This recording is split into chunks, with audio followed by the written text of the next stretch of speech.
All right, go, Cindy. Hi, everybody, and welcome again to one of our virtual event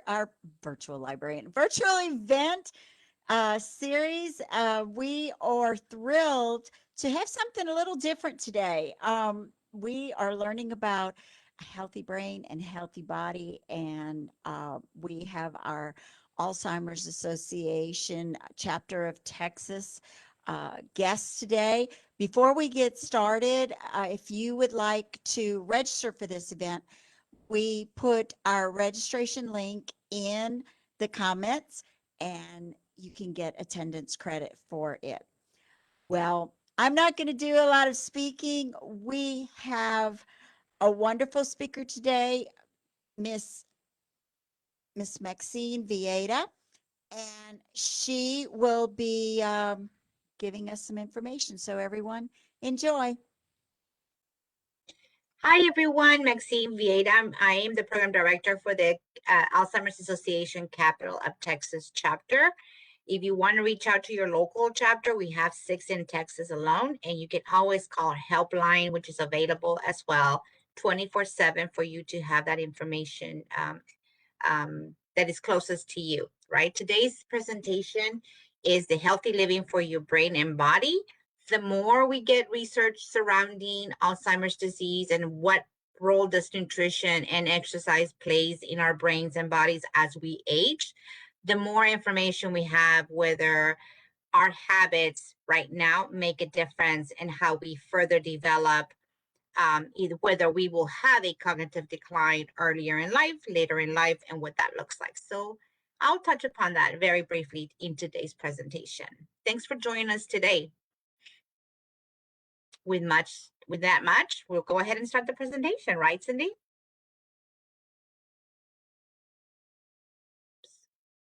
All right. So today, again, we want to make sure that we identify the reasons for taking care of ourselves. It is very important, especially right now during COVID, that we take extra help, extra caution as far as how we're dealing with our brains and how we want to have mental health. We want to be healthy once we go back to the office, whatever engagement may look like once we are back. As for us, the Alzheimer's Association, we continue to be working remotely until further notice. We do miss interaction with our families and the people who have been diagnosed with Alzheimer's disease. But until that happens, this is what we're doing today. You know, through this presentation, we will list the strategies to age well in the following areas: physical health and exercise, diet and nutrition, cognitive activity, and social engagement. And Miss if you have Vieyra, any questions as we go through this presentation, please add them in the chat and we will be more than glad to address these questions. Yes, ma'am. okay, I just wanted to make sure to share your screen first. I didn't know if you started your presentation yet. Oh, my apologies. It's okay. It's okay. I thought I was sharing. Maybe I wasn't sharing. I will get that going. Can you see me? Yes, right? Yes, we see you. Perfect. All right. Let me go There ahead you and start my go. presentation. Can you see that? Yes, ma'am. Perfect. Can you see that as well? Yes. Yes? Perfect. My apologies. Little glitch. It happens all the time. Aging and health. Aging will depend on our genes, our environment, and lifestyle. How many of us are really well, aging really well? Like if you're in your 50s and somebody asks, well, how old are you? And you don't even show the ages of, the signs of aging, that you look very young. So, I mean, those are good genes to have, right? That we're not aging as fast as we normally would, or in how it had happened in years past. We're taking better care of ourselves. Our environment does play a huge part as far as how we would definitely age in the past as well, or how we age and so on. And also your lifestyle choices. I know that their most recent research was released last July in 2020 that what we eat and how we keep and maintain in our younger years does affect how we age and how we have cognitive decline. So if that's true, Start thinking about, what are we eating today? I love sweet bread. That is my weakness. I will never give it up as much as I've tried. It just doesn't happen, right? But I also know that I have a family with a history of a cognitive impairment, because my mother had Alzheimer's disease. She also, it was the result of a vascular dementia.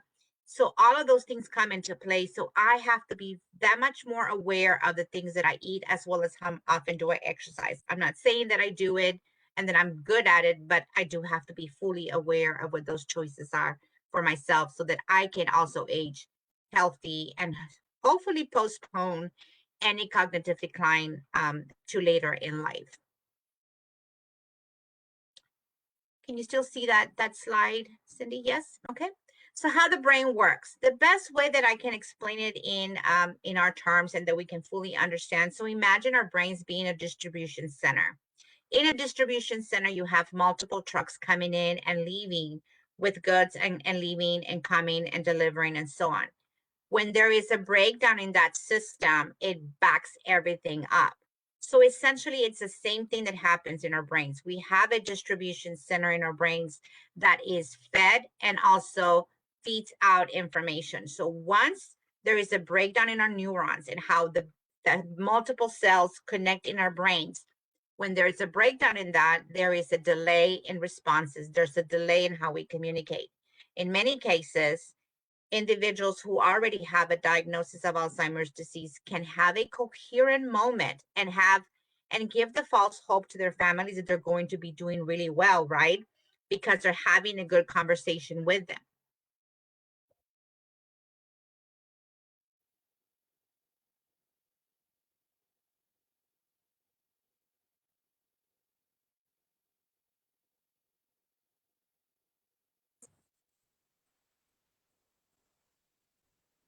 Ms. Vieyra, Can't hear anything. we can't see you or hear you. My at the moment. apologies. Dog started barking and I wanted to keep him away from the Oh, it's okay. sound. We can add a dog in here. My sincere apologies.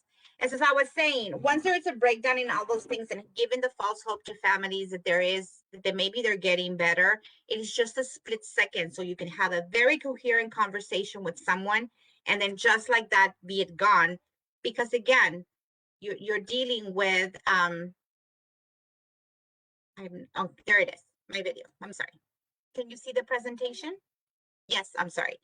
Having those interruptions and so on. So this is why it's important that we start thinking about the disease as being a very progressive opportunity for the disease to further develop, have more cognitive decline. The goal, because there is no treatment right now, is really to mitigate the disease process and find ways of how to delay the full onset of it.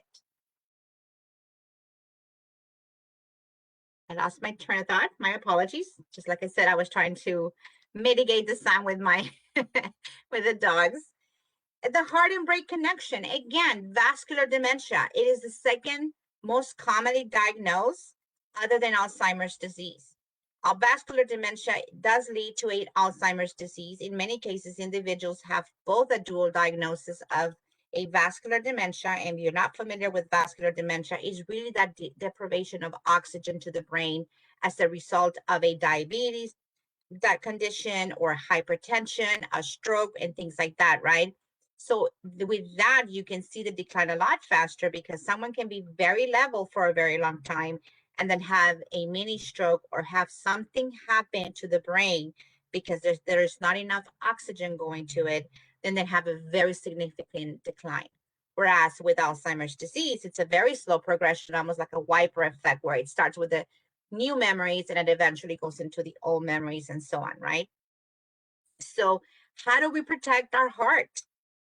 Again, it goes back to healthy eating, exercise, and so on. What I do want you to keep in mind, though, as we go through this presentation and even dealing with nutrition and exercise, is that you may be the healthiest person. You may have not one stitch of fat in your body and still drop from a heart attack.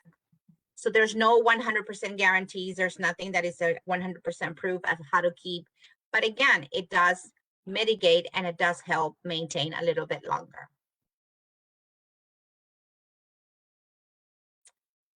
I kind of went over what dementia and Alzheimer's is, right? So dementia, think of the dementia as the world term or of the word term cancer. Under cancer, you have different diagnoses, right? And somebody wants to know what form of cancer they have, whether it's lung cancer, breast cancer, and so on. So when someone gets diagnosed with dementia, you want to know what form of dementia is it. And based on the pathology, behaviors, and everything that the doctors take into consideration, family history, your own medical history, and so on, the doctor can arrive at the proper diagnosis. As I mentioned just before, is Alzheimer's is the most commonly diagnosed. We're at 70% and more, followed by a vascular dementia as a result of diabetes, hypertension, strokes. The Lewy body dementias, which is almost a form of Parkinson's, where there's a lot of rigidity in the body, a lot of hallucinations, more violent outbursts and behaviors, and so on. And again, if you want to know more in depth of each one of these dementias, you can always go to our page at alz.org and find the most commonly diagnosed dementias that exist today. And in many cases, we're starting to see a very much younger group of individuals be diagnosed with a dementia because they are veterans of one of our wars, right? And they might have had a trauma, they might have had a traumatic brain injury. And although TBIs can be an immediate effect when it comes to memory loss, it could also be one of those that has a long-term effect, meaning they will probably won't see the effects of it until they're older in life, right? So we want to make sure that we know our history, especially our medical history, what has happened to us so that we can mitigate those conversations. So what does taking care of ourselves as we age mean? There's many components to this. And again, there is not one method or methodology to think about that is 100% proof. What is true, though, is that what you do today, and it is under the advisement of your physician, and it makes you feel good, then by all means, we're going to support it, right? But it starts with the physical health and exercise. How many of us go, for example, I try, which I haven't done in the last few weeks, to walk every day. As per my nutritionist, it's not about how many miles you walk, but it's how long do you walk. So it means I'm supposed to walk 30 minutes every day, or at least 3 times a week, so that I can maintain and even start to lose weight, to make an effect as far as how I'm supposed to feel. If you like walking, if you like, playing basketball or doing volleyball, whatever it is that you like to do to keep active, continue doing those things. Those things are good, right? So in a sense, it's just trying to find the right fit for us. Not trying, if you're trying to run a marathon, by all means do it, but it's not necessarily trying to be in a competitive sport. It's just really defining that right activity that really fits with your lifestyle, with the level of engagement that you choose to have, and how it makes you feel afterwards, right? So that's what we started with: physical health and exercise. I like walking. I don't do it often. I should, but I don't. But one of those things that once I start getting back in the rhythm of it, I really do enjoy it. But I'm also one of those people that I prefer to have a buddy that keeps me honest, that keeps me engaged. Because if I leave it to my own devices, I tend to get lazy, and I'd rather watch, I don't know, Netflix and binge watch a series and go walking. But essentially, I should be doing it because it does make me feel better once I start engaging in things, right? um, what are the benefits of having physical activity and exercise? It does help with our cardiovascular activity to reduce some of the cognitive decline, either whether immediate or later in life. Regular and rigorous exercise can lead to increased blood flow. Again, that oxygen flow to the brain that does help maintain our brains healthy and so on. So it does help, right? Again, everything that we present in the community when it comes to these tips and whatnot, it is based on actual science and facts. We want to make sure that we're providing you with the most accurate research that is available out in the field right now. And again, as I mentioned, there's no one single recipe or one single exercise that is going to be best unless that's what you enjoy. So if you enjoy walking, that is going to be the activity that you're going to enjoy the most. And more than likely, you're not even going to fight it, right? To go do it. If it's cycling, that's what you enjoy, then that's what you're going to be doing. Taking precautions right now because of the current COVID-19 circumstances, and that we're living through a pandemic, finding the right space to where you're not in crowded spaces, that you're following the CDC guidelines for health distancing and so on. You want to continue and maintain those safe practices throughout. Let's hear from Woodley as he discusses his engagement in exercise. It's surprising how you can easily build up habits of just taking 15 to 20 minutes out of your day to go down, hit the treadmill, and just do it. Just do it. Just get on it, put my headphones on, and just walk at a nice brisk pace for myself, build up a quick heartbeat, quick sweat, and it's amazing how quickly I can go from 15 minutes to 20 minutes, and then over time 30 minutes, and over time 40 minutes. Before you know it, you're up to 45 minutes of walking, and even at a higher incline and also at a higher pace. And again, it's all about incorporating habits in the choices that we make. So true, right? What do we do? How do we engage? And what is it that we like to do? As I said, my nutritionist recommended I should do 30-minute walks at least 3 times a week. I fail miserably, but I'm trying to get better at it for sure. And so again, what can we do? Do something that you like. We want to make sure that we find the right thing that is more fun to us so that we can continue to do it more often and more consistently. Start out small. Nobody's asking that we do a marathon from the get-go. I have a group of friends, they do marathons every year, and they actually promote one as well. And they've incorporated the 0.5-mile marathon into it. I said, oh, I can do that one. That's not even a stretch, right? But again, it's things that you want to make it fun. You want to make it entertaining for yourself. And again, because it does make us stay more active in things that we do. Get your heart rate up, and then ask a buddy to join you. And again, everything that we do when we're talking about engaging in physical activity, please ask your physician to see if it's the right thing for you to do at that moment. If you have joint, deterioration or heart issues, you want to make sure that you're healthy enough before you engage and cause further damage to those things already. Again, if you have any questions or any comments, please add them in the chat, and we will definitely follow up upon ending this presentation. So again, we continue talking about physical health and exercise, some of the things that we also can mitigate and to avoid some of these long-term effects that we may have from these things, and they may cause cognitive decline, is to stop smoking if you are a smoker. Stopping smoking is always one of those good habits. Avoid excess alcohol, getting enough sleep. If somebody already has the diagnosis of Alzheimer's disease and they're not sleeping well because they're either snoring, how they may have the apnea, or they're not getting enough oxygen as they sleep overnight, that can also make the behaviors and the confusion a lot worse. So somebody can have, go to bed and not be able to sleep and have insomnia. That can really make the behaviors a lot worse than what you're already dealing as far as the disease process. Avoiding any head injury, that you also, practice safe mitigation practices when you're doing your cycling or when you're doing boxing, whatever it is that you choose, that you also practice those safety regulations. And treat depression. Often we see in our senior population a lot of depression because they isolate, especially right now in COVID-19 and CDC guidelines, because we're not engaging with the community as we have in the past, or we don't have the same outlets for distraction or even to engage in meaningful activities.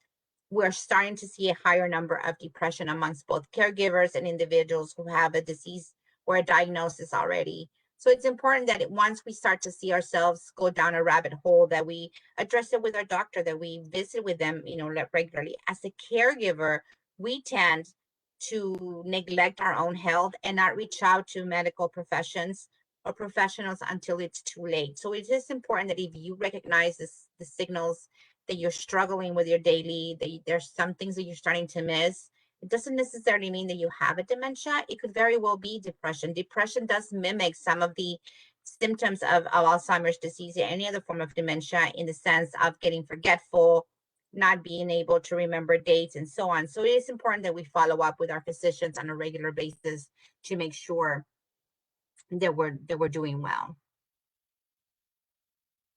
And so what can we do? Again, make sure that we're following our diet and nutrition to address blood pressure, to make sure that we are maintaining healthy, to do the blood sugar levels that we're maintaining as well, weight and cholesterol. And I know that this may be one of those conversations that happens quite often and a lot of times, but those are the realities, right? Those are the things that start to happen when we're dealing with the vascular dementias, especially in our elderly population, and also, when they're leading to an Alzheimer's an Alzheimer's diagnosis, is that we're dealing with these factors that are keeping the right amount of oxygen to go to our brains, and thus creating more mental confusion.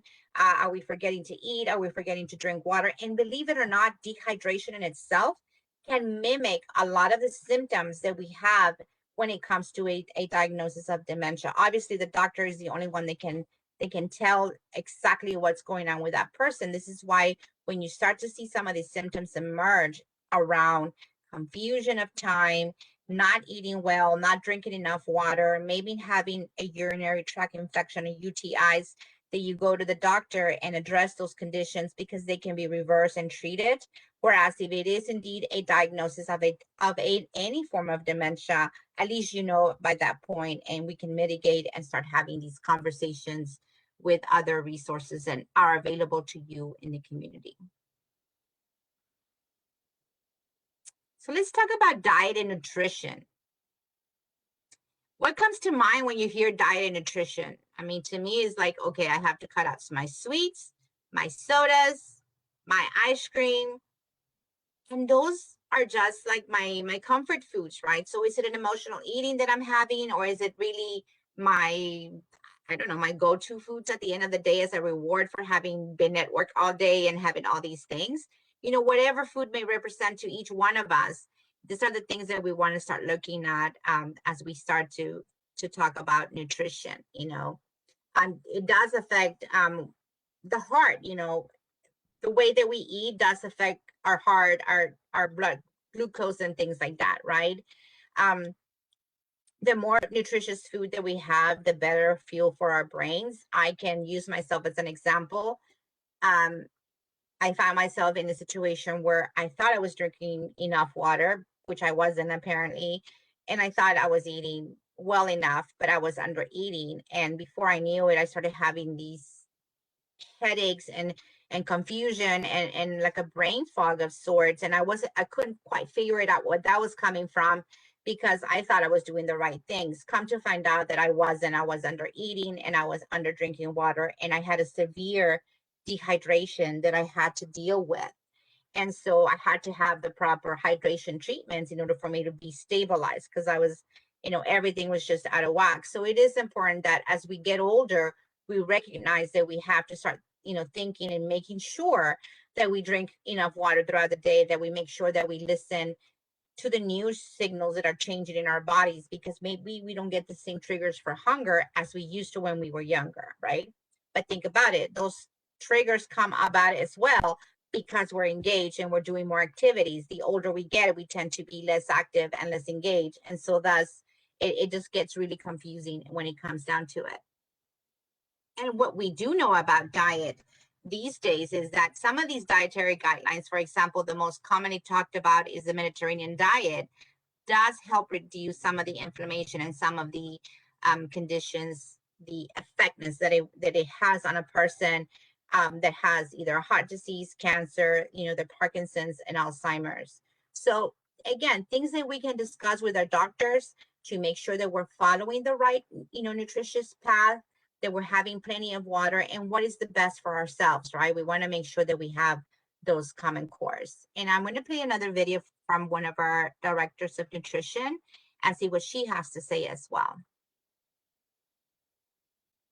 Foods that have been shown to lead to healthy aging would be fruits and vegetables, and in particular green leafy vegetables and berries. as well as limited intake of high-fat food items that you get through high-fat dairy and cheese and red meats, and also healthy vegetable oils. So this would be, olive oil would be a good example, have been shown to reduce your risk of heart disease as well as dementia.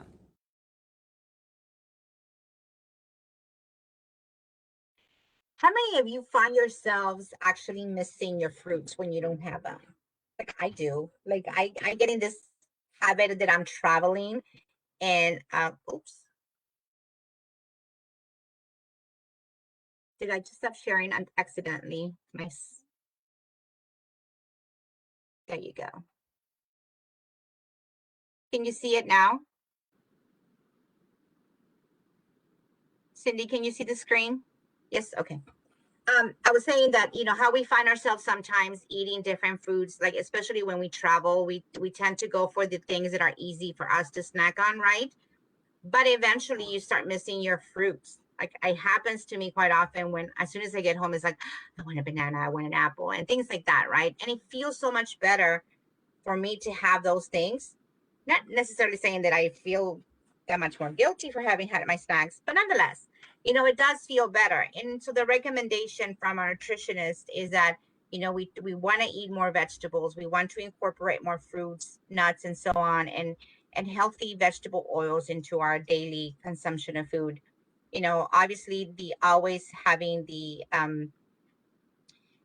items that we can avoid, for example, saturated trans fats, you know, processed foods, solid fat, sugar, and salt, and anything that's fried or anything that is deemed as an unhealthy fast food, right? We want to make sure that we limit that consumption or that we limit how often we have it. Um, so again, if you want to have your cheat days, really, that is up to you. If you want to have a very strict dietary um, day of what you want to eat, really up to you. But again, make sure that your doctor's aware of the diets that you're trying, the foods that you're trying to eat. Because believe it or not, some of these foods may interact with medication that you're taking already, or supplements that you may start taking over the counter may very much interact with medications that you take. And in many cases, if the person already has the dementia, make the behaviors a lot worse and the way they carry their days a lot worse. And so we want to mitigate conversations, we want to mitigate behaviors, making sure that we maintain and so on.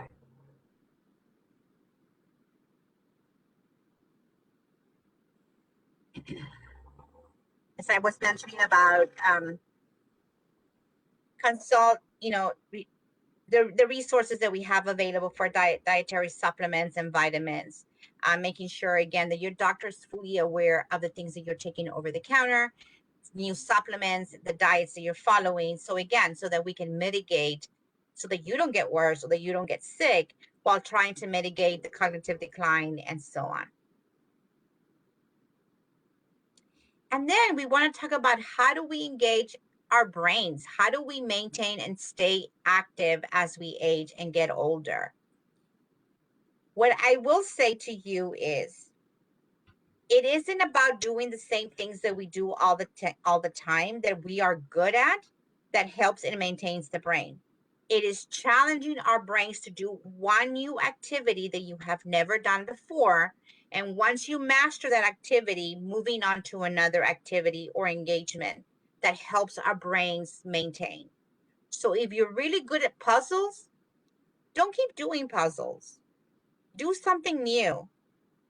Maybe if you've never played the piano, learn how to play a piano. If you've never played dominoes, learn how to play the dominoes, and so on. So it is the way to maintain the brain fit is to do an activity that we have never done before.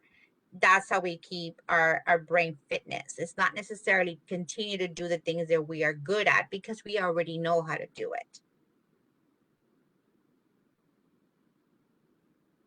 So as I was talking about cognitive activity, keep it in mind, active forms new connections among brain cells. So we want to grow new brain cells. We want to start doing something completely new to us. You know, but the activity or the cognition of our brain is really dependent and beholden of blood flow to the brain. So if you already have diabetes, hypertension, high cholesterol, TBI, and so on, these can be factors that can affect how well we keep up or things that we do, or to mitigate when do we have the full effect of cognitive decline and so on. You know, we want to make sure that we're finding activities that are engaging to us. And again, the key to it is that you find something that is new to us, not something that we are really good at already. Let's go ahead and hear from Dr. Bennett in regards to this as well. One of the most interesting factors is cognitive stimulating activities, which basically for us just means mental processing of information. It can be from a book, it can be from the radio, it can be a magazine, it can be from a lecture, it can actually be from watching TV. All of these things require processing information. And the old adage of, you know, use it or lose it is actually something that turns out, at least from the observational data, to look like it's true. So numerous studies now have shown that being more engaged in cognitively stimulating activities is actually good for maintaining cognition. And it's true in late life, and it's true in early life. And so what we recommend is that you start early, and if you're already late, start now.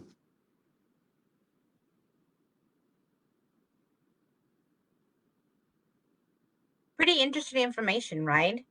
The fact that there is actual research and things that back up those conversations about engaging in new activities that are going to help us really regenerate brain cells or grow new cells in our brains to maintain cognition. You know, again, some of these recommendations is read books and articles that can challenge you. Completing puzzles and play games. My challenge for myself, I want to learn how to play chess. I find it fascinating. I think it's one of those things that is the most intense there is as a puzzle and things like that. So I want to learn how to do it. Just haven't found the right people to teach me, but that's going to be one of my goals for this year for sure. And learning new skills and hobbies. If you have never done a stitch in your life, for example, I'm also learning how to hem my own pants because I want to learn. Never done it, but I'm learning it. Saw my mother and my sister do it flawlessly. I was completely the opposite, but I think it's one of those things that as I get older, I want to not only honor them but also learn it for myself. And always engaging in ongoing learning, whatever that may look for you, whatever that may entail. Just continue doing new things that are completely new to you that you can engage and challenge your brain as activities. So now we go into social engagement. What does that look to you? I know that right now it may be a little bit difficult to really determine what social engagement is going to look, and we still don't know what it's going to look like once we're over this pandemic, or when we are told or deemed that it's safe enough for us to start engaging basically the same level that we were prior to working from home or staying home conditions and so on. But social engagement can be a phone call. If you can't see your friends, that just means a phone call. Like, are you engaging with your loved ones via a phone call? I know that all of us are really zoomed out at some point because we've had nothing but, social platforms to connect. But is it really just seeing that face-to-face interaction with somebody? For myself, I'm a social butterfly, so I did have a very difficult time assimilating. And I still find myself in that threshold. I want to do things and I get anxious because I want to see my friends. I want to engage with the community. I want to start seeing my colleagues. And obviously I can't see them. To me, the social platform is not the same as having that one-on-one. But again, I have to work around it and find the best way for me to mitigate that anxiety that I have that I cannot engage with individuals. Social engagement is associated with living longer and with fewer disabilities. What we do know for a fact is that our senior population tends to be more self-isolating and go to less places as they used to because their mobility is more compromised. They probably can't drive as well as they used to because of vision impairments. And if it's somebody with dementia, think about all the things that they have to stop doing for the safety of themselves and others. I mean, they can't drive anymore because they don't connect the red, green, and yellow lights anymore. They don't know what the brakes mean. They don't know what a stop sign means. So we want to keep them from driving, right? And for the caregiver, if their partner or their spouse or sibling was the one that was the driver all the time and they were just the passenger, so now you have two individuals in the same household, for example, that are no longer as active or as engaged because one individual is now being compromised.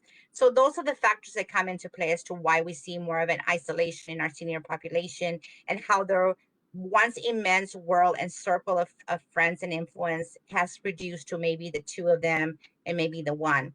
So we keep those things in mind, and we try to socialize with them, either going through a senior center and things like that, which are very difficult right now because of the conditions that we're currently living in. Just keeping that in mind as we have talk about social engagement.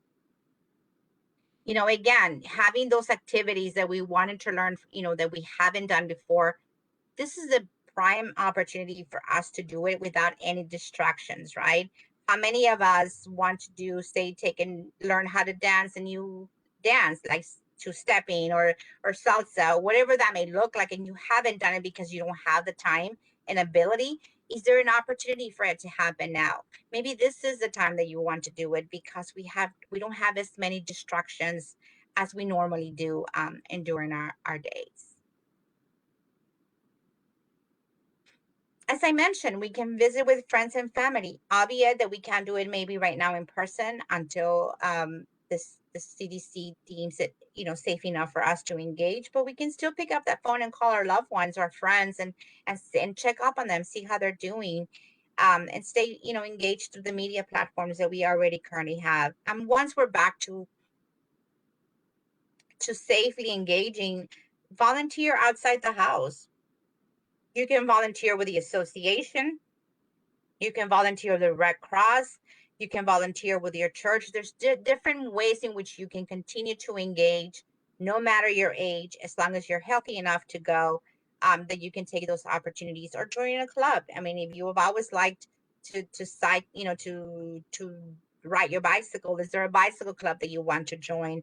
I know that when I used to work for the Red Cross, there was a group of individuals that liked the CB radios, and they themselves nationwide had formed their own little club. And when we would have storms or hurricanes that the power would go down and there was no communication, they all would rally and make it happen so that there was communication.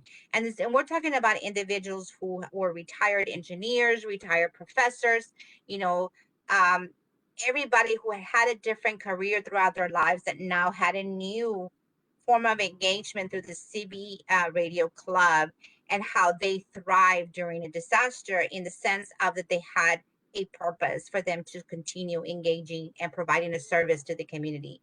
So there's many ways in we can continue to engage socially, again, once it's deemed as safe enough for us to do it, and whatever safety may look for you, I mean, based on your own personal choices. Oh, let's hear from our very fabulous Dr. Thies, our former chief scientific officer, and how he talks about putting all these pieces together, how it starts with the physical activity, making sure that we're, you know, socially engaged, that we're eating and following certain dietary guidelines for our own safety, and also how do we keep our brains engaged throughout this whole time. And let me tell you, the better we are getting at diagnosis Alzheimer's disease and any other form of dementia, we are identifying individuals much sooner in that disease process than ever before. So whereas somebody who was in their 30s was getting misdiagnosed for other conditions and not officially diagnosed until they were 50 or 60, are now being identified earlier in the disease process. If they're 50, we're not waiting 5 or 6 years for things to come into play to say, okay, you have a diagnosis of Alzheimer's. We can actually diagnose them earlier in the disease process.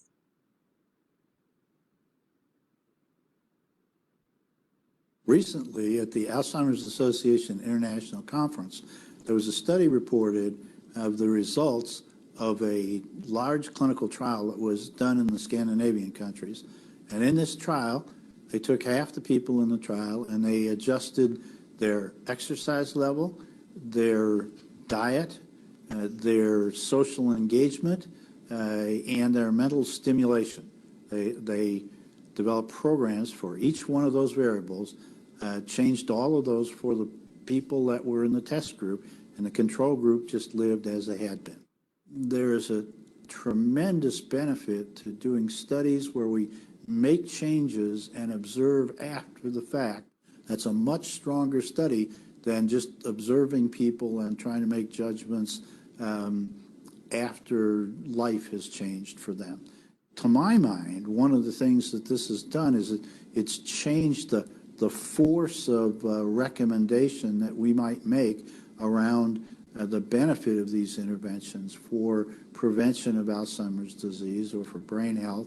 And the fact is that I think it's moved it from possibly exercise, diet adjustments, social engagement, mental stimulation are useful, to probably. And that's a big change and makes it easier for people to make those kinds of adjustments for the benefit of their future health.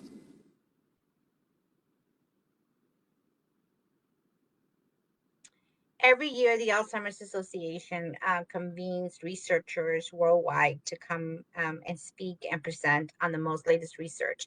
And the thing that we have heard consistently for the last couple of years is talks about nutrition and exercise and what that role plays as we get older. So the choices that we make today really may affect in the long term as far as cognition and getting a diagnosis for a dementia and so on. So what can you do today? What can we do right now for ourselves? You know what? Just having a starting point. If you have been delaying really going on riding your bicycle or just having that first walk, even if it's only 15 minutes around your neighborhood, and if it's safe enough for you and others, that you can continue to do that as well.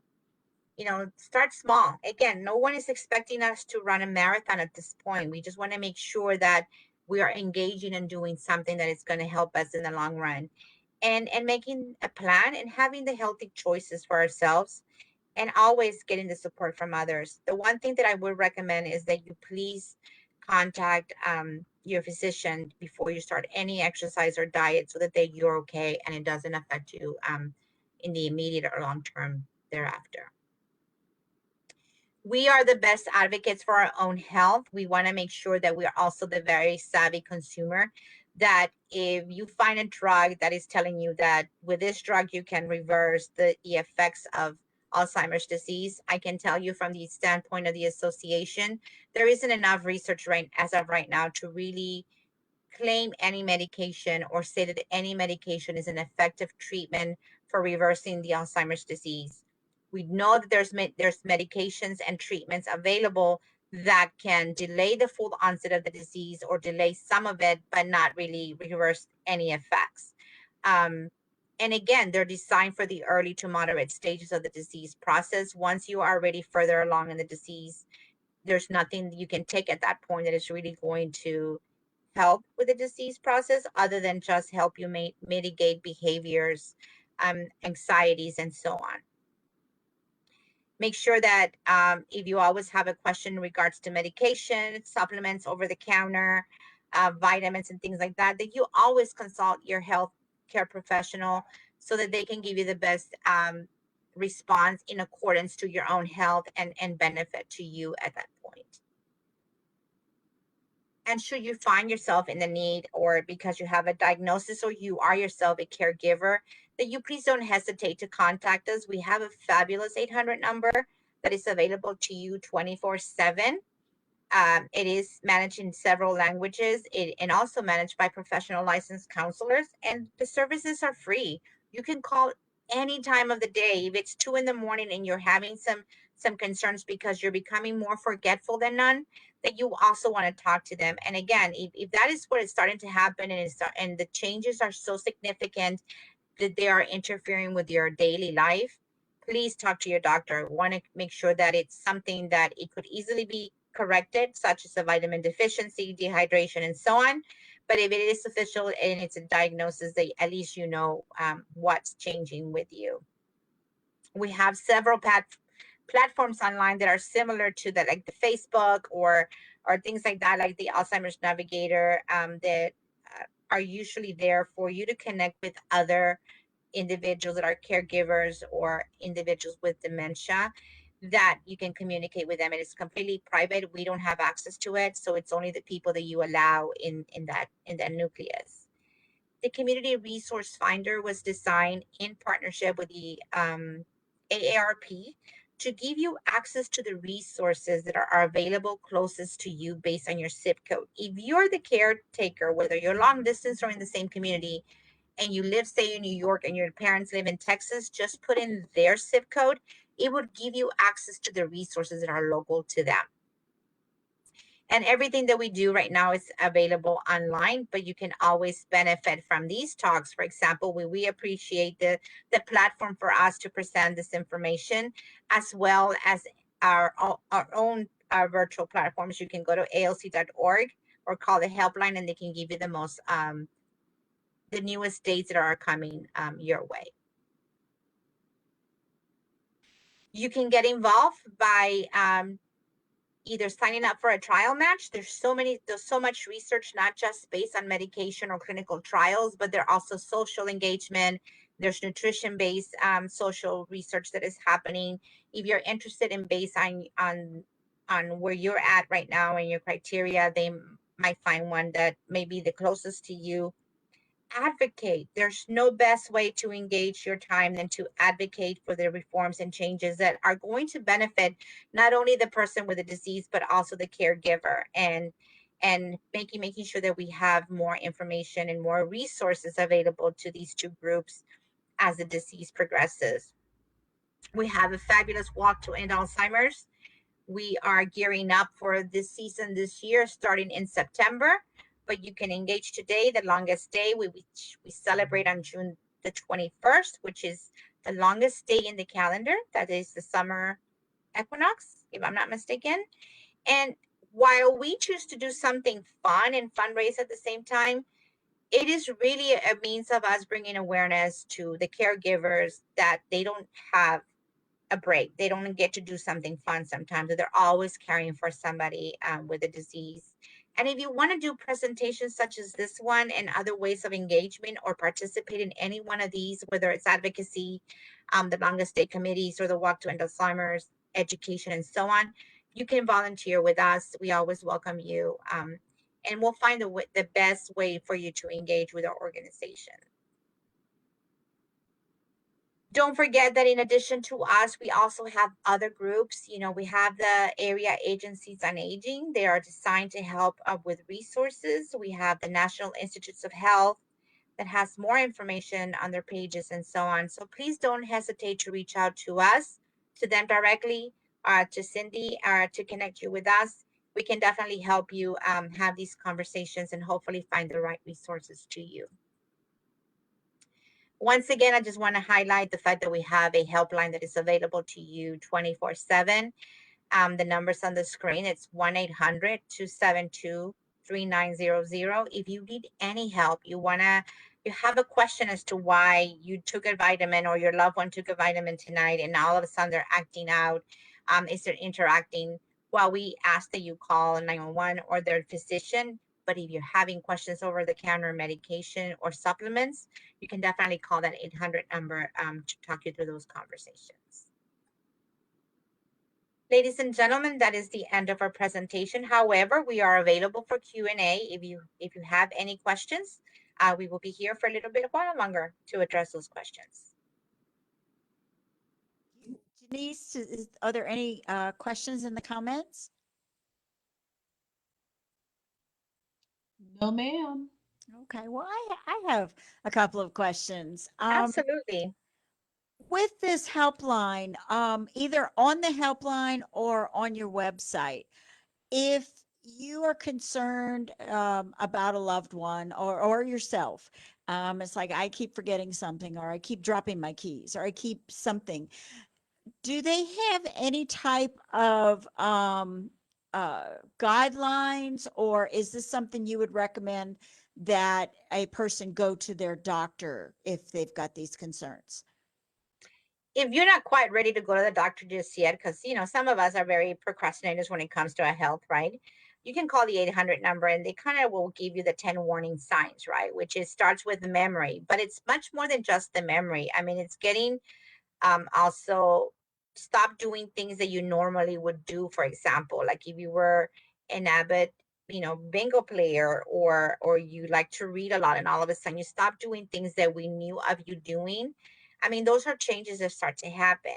Doesn't necessarily mean that you have a dementia, but it does beg the question as to what is changing. There could be depression, it could be different things, but most definitely there is 10 warning signs that individuals can follow through. It's when these changes start to interfere with your daily life that you want to pay attention and go to your doctor to make sure that it's something that could easily be treated, or if indeed it's a diagnosis, at least you know at this point what that diagnosis may be. And you said that you're finding a lot more of the Alzheimer's showing up in younger people. Correct. Is this a new trend, or is it because people are eating more fast food, or the pandemic, or what's happening? It's not necessarily related to that. I mean, although those are factors that influence as to why some individuals are starting to show or exhibit signs of dementia, but it's that we're better at diagnosing the disease process. Now there is a dye they can use when they do a CAT scan of the brain to actually see the shrinkage of the brain, almost like saying in real time, and seeing ventricles missing. So if before, the way that individuals will actually know that they had a dementia was either because something significant had happened, whether they got lost driving or they burned down the kitchen because they forgot they had something on the stove, or upon death when they would do the autopsy of the brain, they could see the the shrinkage of the brain and the ventricles missing, because we now have better technology to see the brain through this CAT scans and through that dye. We can actually diagnose someone. Someone can actually be diagnosed earlier in the disease process. Thank you. Well, you said that there's Alzheimer's and then there's cardiovascular Correct. issues, blood Hmm. pressure. Would it be like also blocked arteries, anything like Correct. that? Yes. Um, Anything that will affect the flow of oxygen to the brain, such as the diabetes, hypertension, strokes, blocked arteries, cholesterol, all of these come into play when it comes to how well we get oxygen to our brain, that may eventually become a vascular dementia. and can a physician, like you go to the physician, they take a blood test or order different tests, and that would tell you right there whether you're working with cardiovascular as opposed to Alzheimer's? So it's really when the doctor is trying to diagnose an individual with either a dementia or any other condition, is really an elimination process, right? They want to do the blood work to eliminate the things that could potentially be of increased risk at this moment, but they can reverse those effects, whether it's dehydration, a vitamin deficiency, a UTI, urinary tract infections. The older we get, the harder it is for us to fight those infections. So in a senior population, it's that much more concerning, because you start to see behaviors change and things like that, right? A depression can mimic a lot of the symptoms of an Alzheimer's disease, where you're forgetful, you're not engaged, isolation, lack of interest, and things like that, right? So it's really important that once you start to see some symptoms or some changes, that you go to your doctor and get the proper diagnosis, because they will do that elimination process to arrive to the right diagnosis at that moment. They will take your whole medical history into play to see what is it that is changing, and what is it that is happening, and how come you're starting to see some of these effects come about. Okay. Well, it sounds to me that there's a lot of hope right now in that, guys. If we eat better, we exercise, we stimulate our brain, we just reach out to people. This is really, really great information. Do you want to unshare your screen so we can see you a little bit bigger than? There we go. There I am. There you are. Well, Janice, any questions or comments?